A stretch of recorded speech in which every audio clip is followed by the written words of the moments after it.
MBC 다큐 그 샘물 쓰지 마라와 관련해 포스코가 담당 기자를 상대로 거액의 소송을 제기했는데 2달여 만에 소를 취하했습니다. 거대 기업의 언론 길들이기란 비판이 제기되고 있는 상황에서 직업병과 공해 문제에 대한 포스코의 진심 어린 반성이 선행돼야 한다는 지적입니다. 포항의 한 요양병원에서 50대 여성이 코로나19 백신을 맞은 뒤 사망했습니다. 보건당국은 백신 부작용에 따른 인과성은 없다고 결론지었습니다. 여러분 안녕하십니까? 포항 MBC 뉴스입니다. 포항의 한 요양병원에서 코로나19 백신을 맞은 50대 환자가 사망했습니다. 아스트라제네카 백신을 맞고 사흘 후 숨진 건데 보건당국은 백신 부작용으로 인한 인과성이 없는 것으로 결론 내렸습니다. 박상환 기자가 보도합니다. 포항에서 코로나19 백신을 맞은 50대 여성이 사망했습니다. 보건당국에 따르면 지난 2일 포항시 남구 한 요양병원에서 아스트라제네카 백신을 접종한 56살 여성 A씨는 당일 이상 반응 없이 정상 상태를 보였지만 사흘 뒤인 6일 새벽 간호사가 숨져 있는 것을 발견했습니다. A씨는 뇌출혈과 고혈압 등 기저질환이 있는 것으로 알려진 가운데 경상북도는 전문가들의 의견을 거쳐 질병관리청에 사망 사례 안건 심의를 요청했습니다. 도에서 그 1차 역학 조사를 하고 민간 신속 대응팀이라고 전문가들하고 의견을 나누었고요. 그 다음에는 질병청에서 피해 조사반이 어제 사망 사례 관련해서 심의 회의를 했습니다. 감염학과 호흡기, 알레르기약, 법의학 등 전문가 8명으로 구성된 예방접종 피해 조사반은 포항 등 사망 신고된 8건의 사망 신고 사례에 대해 인과성이 없다고 결론 내렸습니다. 백신 자체의 문제라든가 또는 백신 접종 과정에서의 문제는 없었다고, 아나필락시스에 해당되는 그런 증상들은 없었던 걸로 확인이 됐습니다. 기저질환의 악화에 의한 사망으로 판단을 하였습니다. 예방접종 후 이상 반응과 사망과의 관련성이 인정되기 어려운 것으로 잠정적으로 결정을 내렸습니다. 하지만 유가족들은 강하게 반발하며 정확한 사인 확인을 위해 국과수에 부검을 의뢰했습니다. 이거 맞고 한 보름이나 한 달 후에 죽었다 하면 할 말이 없는데 맞고 3, 4일 만에 죽어보니까 멀쩡한 나를 아니 나이 60도 안 됐는데. 한편 포항시 코로나19 백신 예방접종은 지난 주말까지 4,904명이 맞았으며 이상 반응 사례는 5건이 신고됐습니다. MBC 뉴스 박상환입니다. 이런 상황에서 경주시는 백신 접종에 속도를 내고 있습니다. 요양병원과 요양시설에 이어 이번 주부터는 환자가 많아 고위험 의료기관으로 분류된 대형 병원 의료진에 대한 접종도 본격화됐습니다. 김기영 기자가 보도합니다. 경주의 한 대형 병원, 의사와 간호사들이 아스트라제네카 백신 주사를 맞습니다. 접종 전 예진표에서 열이나 인후통, 특정 약물이나 음식에 알레르기 반응 여부를 확인해야 합니다. 100여 명의 의료진은 병원 업무에 지장이 없도록 하루에 20명씩 시차를 두고 접종하고 있습니다. 접종 날짜가 정해지면 음주나 격렬한 운동을 하지 말고 몸 상태를 유지하는 것이 부작용을 줄이는 지름길입니다. 예방접종이란 건 균을 몸에 넣어주는 거니까 그 균과 내 몸이 싸워야 합니다. 그래서 내가 최상의 컨디션을 만들기 위해서 미리 준비를 좀 하고 과로하지 말고. 국내에서 접종 후 사망했다는 신고가 11명으로 늘면서 백신 안전성을 걱정하는 사람들이 많습니다. 4일 전 접종에서 독감 주사 맞을 때와 같은 느낌이었다는 이 병원 원장은 기저질환자의 경우 코로나에 걸리면 치명률이 높기 때문에 백신을 맞는 것이 바람직하다고 설명합니다. 백신 맞고 집단 면역이 생기고 이렇게 하면 더 안전하다고 생각이 되기 때문에 안심하고 맞고 빨리 우리 집단 면역이 형성돼서.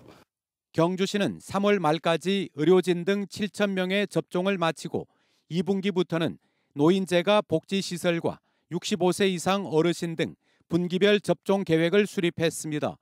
이를 위해 보건소 직원 등 35명으로 예방접종 시행 추진단을 꾸리고 다음 달에는 실내 체육관에 예방접종센터를 열어 신속하면서도 안전하게 접종을 마칠 계획입니다. 백신의 수급과 또 안정적인 관리, 또 예후 진찰, 진단 이런 까지 정말 차질 없이 예방 접종이 이렇게 이루어질 수 있도록 저희 시에서 최선의 노력을 다하겠습니다. 포항을 중심으로 지역 감염이 다시 늘어나는 상황에서 정작 의료진은 백신 필요성에 이견이 없는데 정치권은 접종을 정략화하는 데 골몰하고 있습니다. MBC 뉴스 김기영입니다. 포항문화방송은 지난해 12월 포스코의 공해와 직업병 문제를 고발한 그 쇳물 쓰지 마라 다큐멘터리를 방송해 사회적으로 큰 반향을 불러일으켰습니다. 포스코는 방송 이후 다큐 담당 기자를 상대로 거액의 소송을 제기했는데 2달여 만에 이 소송을 취하했습니다. 거대 기업의 언론 길들이기라는 비판이 일고 있는데요. 산재와 공해 문제에 대해 포스코의 진심 어린 반성과 대책이 선행돼야 한다는 지적이 제기됩니다. 박성아 기자가 보도합니다. 포스코의 공해 문제와 직업병 실태를 고발한 포항 MBC 특집 다큐멘터리 그 쇳물 쓰지 마라. 중대재해기업처벌법 제정의 당위성을 보여줬고 방송 이후 포스코 산재 신청이 잇따르는 등 큰 사회적 파장을 불러일으켰습니다. 이 방송은 지역사회에 반향을 일으켰고 포스코 노동자들의 추가 산재 신청은 물론 다른 업종의 직업성함까지 사회적 관심을 만들어내고 있다. 그런데 포스코는 이후 다큐 내용이 자사의 명예를 훼손했다며 기자 개인을 상대로 5천만 원의 손해배상 청구 소송을 제기했습니다. 한국노총 포스코 노조도 다큐 내용을 트집 잡아 포항 지역 투자와 사회공헌 활동 중단, 주소 이전 등 협박성 성명을 발표하면서 각계의 비판이 잇따랐습니다. 언론계와 노동계는 포스코가 제기한 소송은 언론인 개인에 대한 보복행위이며 언론의 자유와 알 권리를 부정하는 행위라고 비판했습니다. 여야 정치권의 비판도 이어졌습니다. 그 쇳물을 쓰지 마라. 이거 보셨습니까? 회장님이 답변을 못 하세요. 포항 MBC에서 그 쇳물을 쓰지 마라라고 그 비판하는 보도했다고 그래서 지금 어떻게 하고 계세요? 포항에서 밥도 먹지 마라, 투자하지 말라. 논란이 이어진 가운데 포스코는 지난 4일 돌연 소송 취하 입장을 밝혀왔습니다. 조건 없이 기자 개인에 대한 소송을 취하하며 소송 취하의 구체적인 이유는 설명하지 않았습니다. 기자 개인에 대한 포스코의 표적 소송과 2달여 만에 갑작스러운 소송 취하에 대해 아니면 말고식의 언론 길들이기 소송이라는 비판이 나오고 있습니다. 슬그머니 몇 달 만에 소송을 취하한다라는 것 자체가 이미 법률적으로는 자신들이 이제 이 싸움에서 이길 수 없다라는 것을 알고도 소송을 진행한 것이라고 볼 수가 있고 다시는 우리 조직을 건들지 마라. 일종의 이런 사인을 주는 행위이기 때문에 저는 굉장히 비겁하고 비열한 행위라고 생각을 합니다. 소송 취하 여부와 관련 없이 다큐멘터리에서 제기된 직업병과 공해 문제에 대해 포항 시민들은 포스코가 진심 어린 사과를 하고 근본적인 해결책을 제시해야 한다고 지적합니다. 다큐에서 문제 제기했던 산재 사망 사고랑 주변 인근 지역에 대한 공해 피해 이런 문제에 대한 포항 시민들한테 대책을 내놓을 때 많이 진정성 있는 모습이지 않을까. MBC 뉴스 박성아입니다. 앞서 보도한 포스코가 그 쇳물 쓰지 마라에 대한 소송을 취하한 점과 관련해 포항 MBC의 입장을 밝힙니다. 포스코는 그 쇳물 쓰지 마라와 관련해 지난해 12월 31일 담당 기자를 상대로 5천만 원의 민사소송을 제기한 바 있습니다. 포스코는 담당 기자가 악의적이고 편향된 시각으로 다큐멘터리를 제작해 명예를 훼손하고 인격권을 침해했다고 밝혀왔습니다. 하지만 2달여 만인 지난 3월 4일 포스코는 조건 없는 소송 취하 입장을 밝혀왔고 소송 취하의 이유는 설명하지 않고 있습니다. 포항문화방송은 소송을 통해 시시비비를 가릴 첫 변론도 열리기 전에 일방적으로 포스코가 소를 취하한 데 대해 깊은 유감을 표합니다. 포스코가 사전에 보도 내용에 대한 이의 제기나 언론 중재 등 합리적 절차도 거치지 않고 바로 소송에 나선 점도 여전히 이해할 수 없습니다. 기자 개인을 상대로 거액의 소송을 제기하고 아니면 말고식으로 소송을 취하하는 행태는 무책임한 대기업의 횡포에 지나지 않습니다. 이는 언론 본연의 감시와 비판, 견제 기능을 위축시키려 한 잘못된 사례로 기억될 것이며 포스코의 진심 어린 반성과 사과가 필요합니다. 또한 포스코는 그 쇳물 쓰지 마라에 나온 직업병과 공해 문제에 대해 적극적인 해결 의지와 대책을 50만 포항 시민에게 제시하길 바랍니다. 전국금속노동조합이 지난 2018년부터 3년간 포스코에서 발생한 산업재해를 조사한 결과 사망자가 21명에 달한다고 밝혔습니다. 금속노조에 따르면 3년간 포스코 포항과 광양제철소에서 모두 150여 건의 사고가 발생했고 21명의 노동자가 숨진 것으로 드러났습니다. 숨진 노동자 21명 중 이주 노동자 1명을 포함해 16명이 모두 하청 노동자입니다. 계열사인 포스코 건설에서도 같은 기간 14명의 노동자가 숨진 것으로 확인됐습니다. 금속노조는 포스코가 각종 위험 신호에도 안전 문제를 중요하게 고려하지 않아 중대재해가 계속 일어나고 있다고 지적했습니다.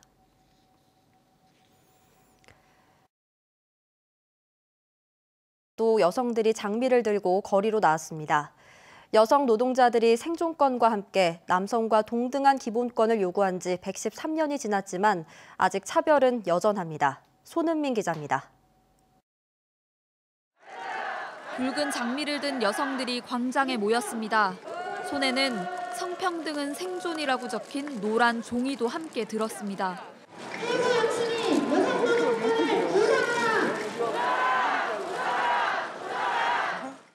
113년 전 오늘 미국 뉴욕에서 여성 노동자들이 빵과 장미를 달라며 시위를 벌였습니다.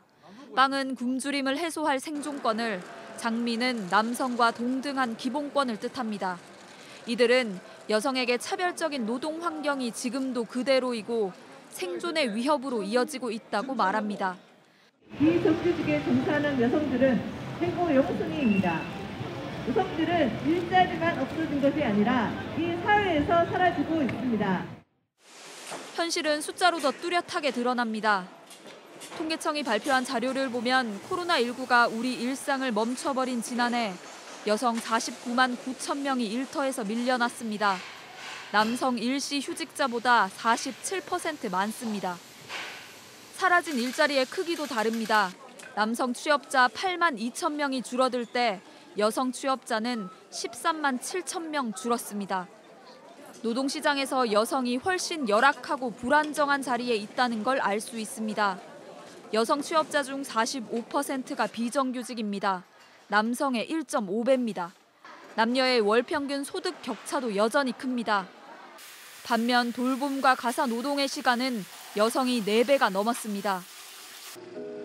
100년도 더 지난 지금까지 여성들이 장미를 들고 광장으로 쏟아져 나오는 이유입니다. MBC 뉴스 손은민입니다. 대구 경북 여성단체연합은 성평등 디딤돌상에 포항문화방송 장미쁨 박성아 기자를 선정했다고 밝혔습니다.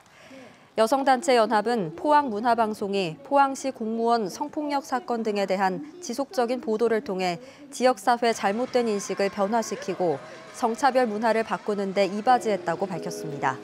성평등 디딤돌에는 대구의 한 복지관과 포항시에서 직장 내 성폭력 문제를 폭로한 미투 당사자들이 포항 MBC와 함께 선정됐습니다.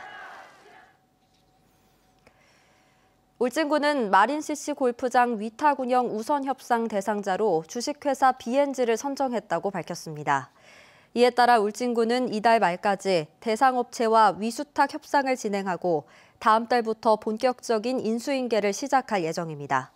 울진 마린CC 민간 위탁 기간은 10년에서 13년이며 위탁업체는 클럽하우스와 골프텔 등을 건설해 울진군에 기부 체납할 예정입니다. 내일도 낮 최고 기온이 15도 선까지 오르며 포근한 날씨가 이어지겠습니다. 다만 10도 이상 크게 벌어지는 일교차에는 계속해서 주의가 필요합니다. 조주경 기상캐스터입니다. 아침에는 다소 추웠지만 낮에는 기온이 10도 이상 오르면서 봄이 느껴지는 하루였습니다. 내일도 아침에는 쌀쌀하겠지만 낮에는 기온이 크게 오르면서 포근하겠는데요. 큰 일교차의 감기 가능 지수가 매우 높은 단계까지 오른 곳이 있습니다. 감기 걸리지 않도록 스카프나 목도리 챙겨주시기 바랍니다.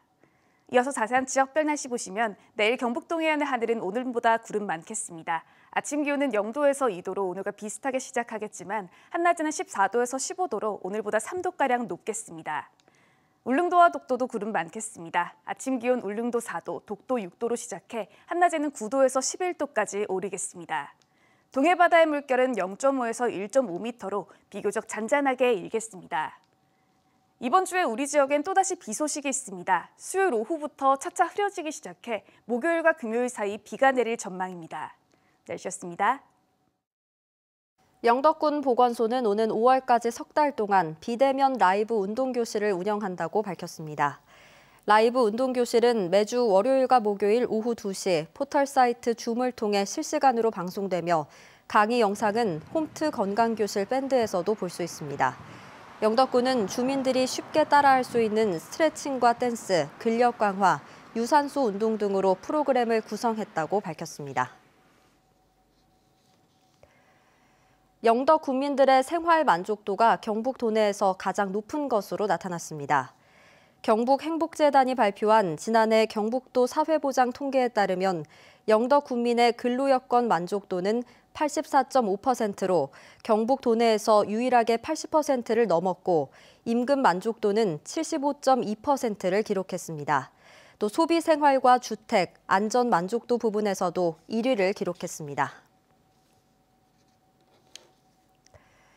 울진군은 왕피천 국립공원 지정 건의를 위한 타당성 조사 대상 지역을 확정했습니다. 대상 지역은 울진군 근남면 수곡 1리와 금강송면 3근 1, 1리, 울진읍 대흥리 등입니다.